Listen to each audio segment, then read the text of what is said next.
So Year 7s, we're going to finish off this unit about aliens by coming up with a list of instructions for how to avoid an alien abduction.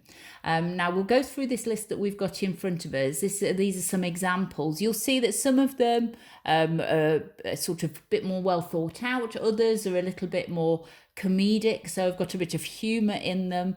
I'd like you to come up with your own list of 5 or 6 things, imagining that people would have to do these to avoid an alien abduction. So these can be totally made up, they don't have to be real, but you'll see for each of them they have an explanation of how this helps you to avoid being abducted. So the first one: never sleep in a room which has French windows.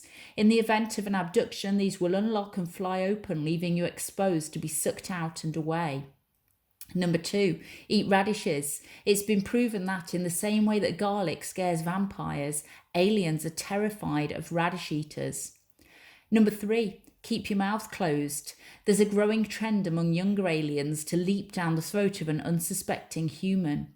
Contrary to popular belief, this is nothing to do with mind control or laying eggs and is usually the result of a dare. The parents of young aliens will then have to abduct the human in order to retrieve their child. Number 4, wear sunglasses at all times, even whilst sleeping. Aliens rely on bright lights to intimidate abductees, and this is an effective countermeasure. The Blues Brothers knew this long before anyone else and would never remove their shades, even at night. While they did manage to avoid alien abduction, they ended up bruised from constantly walking into things. There is another danger in this strategy, however, which is that you may be mistaken for an alien yourself, and this is most likely if you're a 4-foot-tall naturist and wear a pair of wraparounds.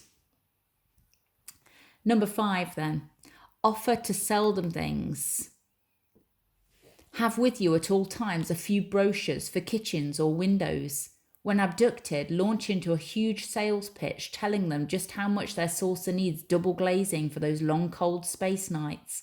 Bring a tape measure and start sizing up the galley for a refitting, just to show you mean it. In no time at all, you'll be sent straight back to where you came from. Number 6, run away.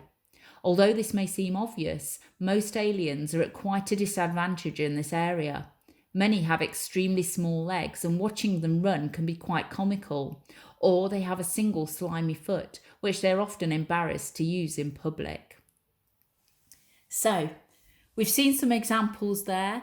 I would like you to come up with your own list of things to do to avoid alien abduction, and again, for each of them, have some sort of explanation as to why that works. Okay, you should have some fun with this. Off you go.